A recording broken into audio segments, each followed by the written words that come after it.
Time for a busy night, breaking news, opening monologue. All right, you have heard me say this over and over again. There's no place for violence, threats, intimidation in the United States of America. Now, for years, many on the left have outright vilified President Trump, and by the way, anyone associated with him, any Republican, any conservative. We have seen it all throughout this election season. Nazi comparisons, racism, sexism, and really far worse. Prominent Democrats, Maxine Waters, Cory Booker, urging followers to get in other people's faces, the faces of their political opponents, and of course, create crowds, follow them into grocery stores and gas stations and department stores and tell them they're not welcome anywhere anymore. Get your crowds. Now we have some deranged far-left lunatics are following suit. Now, before the election, what did we see? DHS Secretary Nielsen run out of a restaurant. Sarah Sanders, with her kids, run out of not one but two restaurants. So, too, Senator Ted Cruz with his wife. Pam Bondi accosted at a movie theater. Majority Leader Mitch McConnell, guy banging on his desk, following him through airports. Transportation Secretary Elaine Chao, his wife, with him, and literally accosted on a number of occasions. Kevin McCarthy, his office vandalized. Two Republican politicians punched in Minnesota. One victim, a serious concussion. The other, a woman.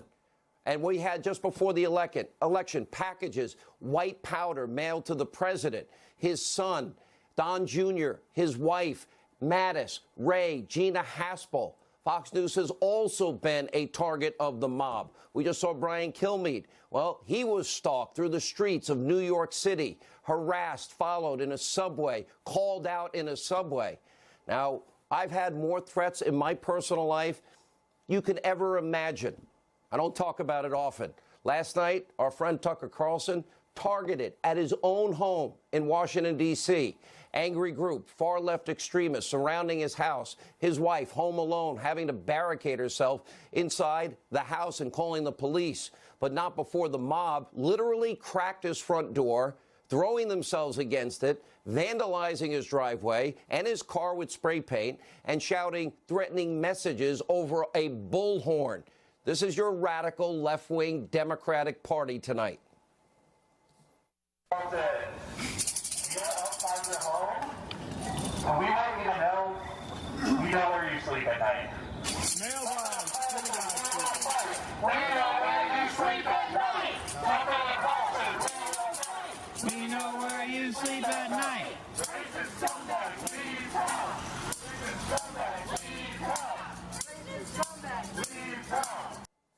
We know where you sleep at night. Mail bomb. Okay, those people do need to be arrested. This is illegal behavior and totally unacceptable. Now, thank God his children were not inside. We feel badly for his wife tonight. This mob needs to be put in jail. Now, another far-left group, they have doxed the personal information of Tucker and Coulter, yours truly. In other words, what they did in the course of the night, well, related to, or they say they're related to, groups like Antifa and others. That's what they say. They published our home addresses online for everybody to see.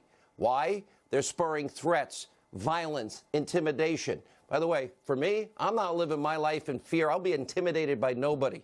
No one's going to silence me. I've been through this for most of my career. I feel sorry for people that are now seeing what others have lived through for a long time. But I do have a serious warning.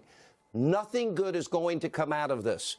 This mob mentality has got to stop. Someone's going to get hurt or worse. Now, some of the Democrats, finally, even some on CNN and MSNBC, are speaking out against what happened to Tucker. And by the way, earlier tonight, Tucker thanked everyone on both sides of the aisle for their support. But with all due respect, they are a day late and they are $1 short. Remember, before the elections, Democrats were silent, crickets, following all the cases of mob rule against Sarah Sanders, Pam Bondi, Kirsten Nielsen. CNN was busy playing the word police, if you recall, chastising anyone who uses the term mob to describe a mob. Remember this. When you see people like Ted Cruz getting chased out of restaurants by a mob. You're not going to use the mob word here. It's totally a mob. It is without a doubt. There's no other word for it. It's a go watch. Put up the video. Mob. Stop. That is mob behavior. How many times has that happened? Everybody stop. Everybody stop. Matt, we already did that. We already said they weren't mobs. No, it's not mob behavior. Thank you. It's people who are upset and they're angry with the way the country is going and the policies that these people. Will you let me finish, Matt, please, before you jump in? Okay. The rhetoric on that channel has been so over the top, so insane, and it continues.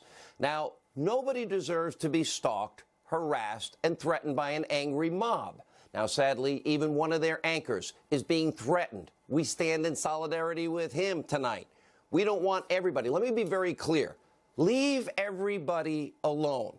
And I've been saying somebody's going to get hurt. It could be worse. This needs to be condemned on both sides of the aisle by every media outlet.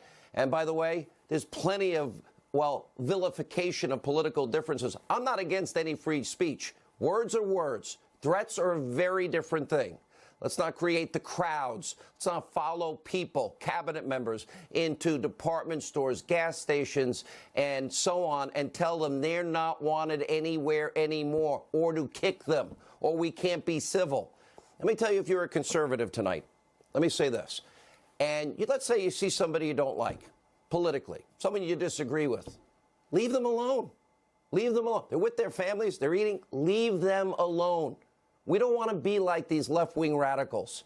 What we're now seeing is downright apocalyptic coverage from fake news, CNN, MSNBC. And by the way, when you say fake news or you say conspiracy TV or people chant that CNN sucks, they kind of do.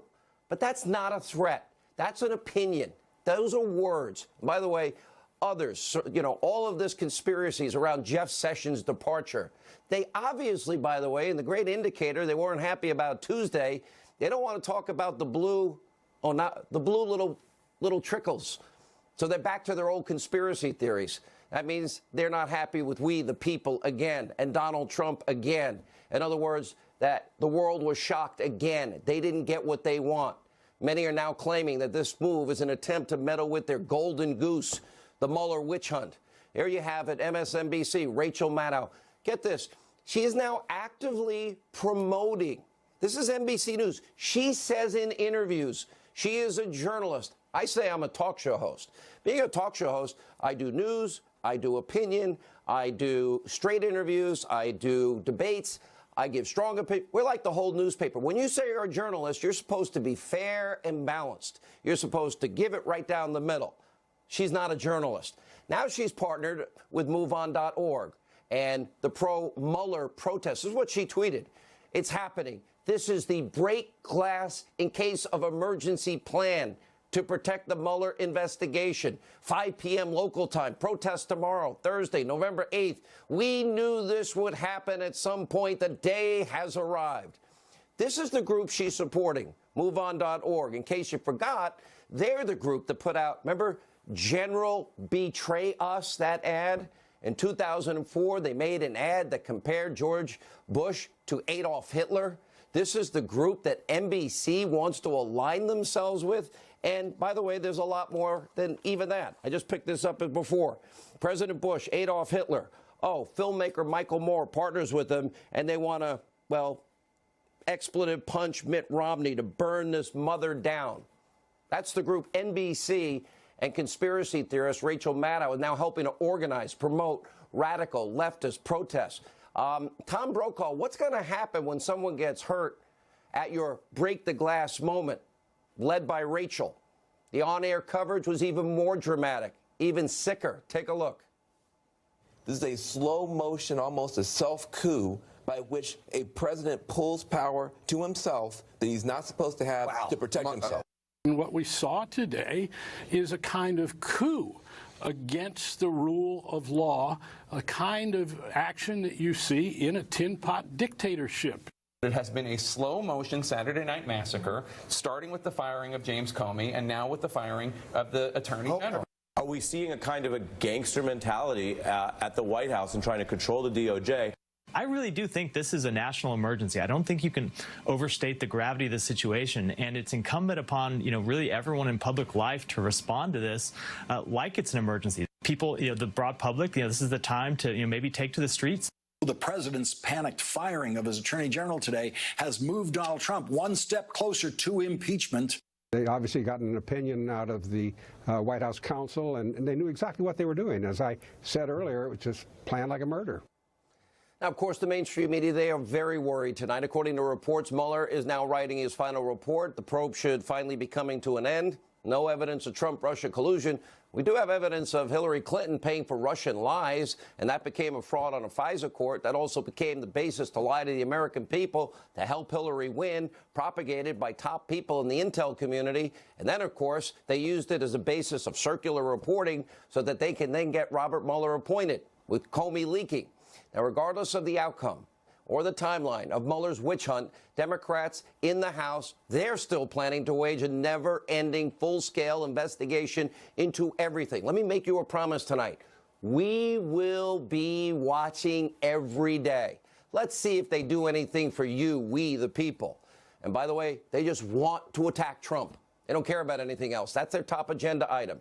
Gerald Nadler, he'll likely be the chairman of the Judiciary Committee. Well, he's actually overheard on a train from New York to D.C. bragging about his plan to launch full-scale investigations again after 2 years into Russian collusion and plot to impeach Judge Kavanaugh. Good luck with that. Now, he's not the only Democrat plotting endless investigations. Likely incoming House Intel chair. He's really the biggest liar in Congress. Adam Shifty Schiff wants to be a TV host on MSNBC. He has similar plans. Take a look.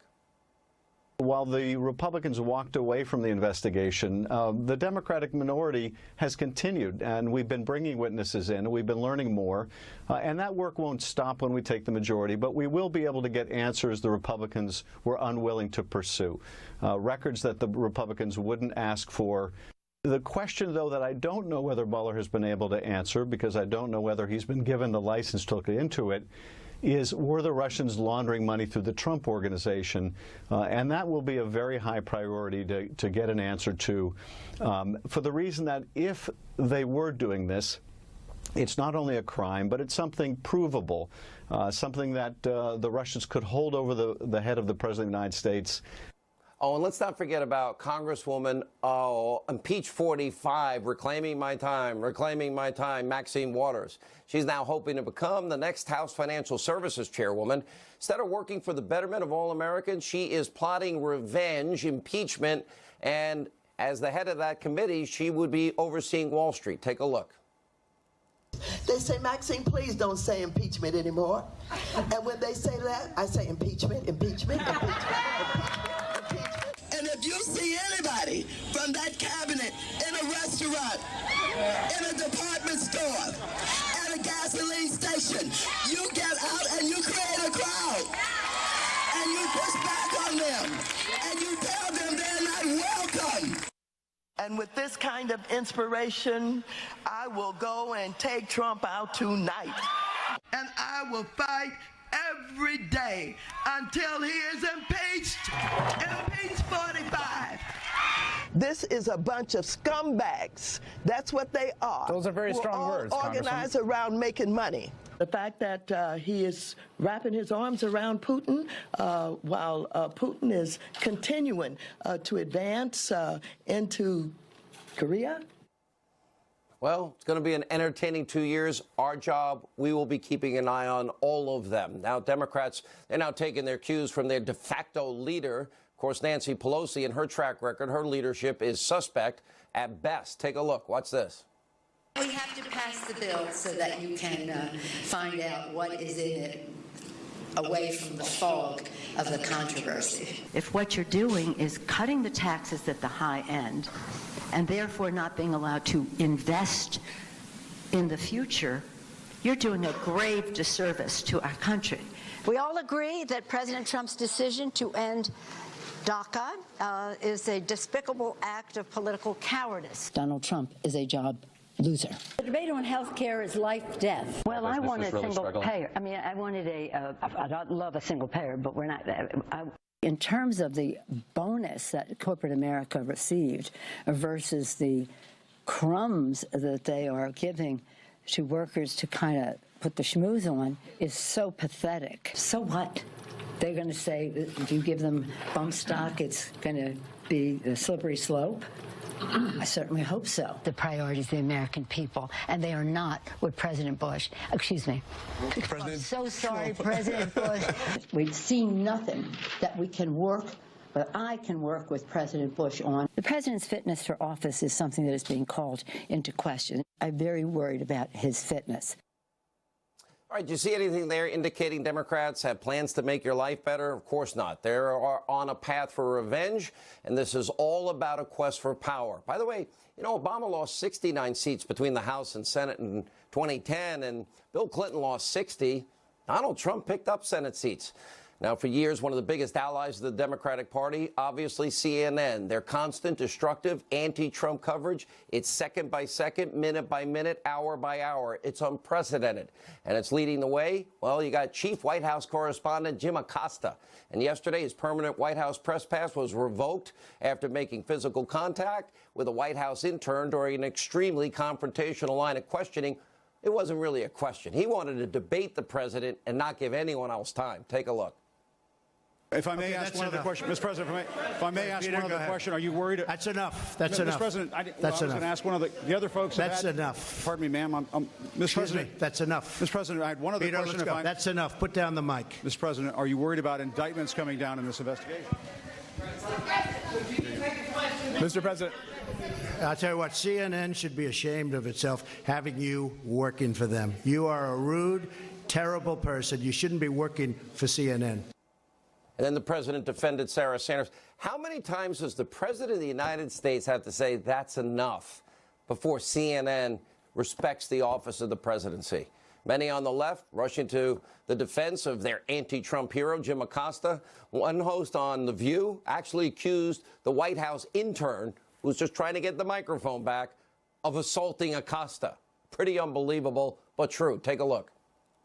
What I saw was a battery, not by Jim Acosta, but by the young White House aide. Yeah. When you are holding something, if I may, if you're holding something and you snatch this from me, this cup is now an extension of me, and that means you've battered me. You've assaulted me. So you're blaming the woman in this situation. You're blaming the woman's fault for doing her job. Well, but that's just the law.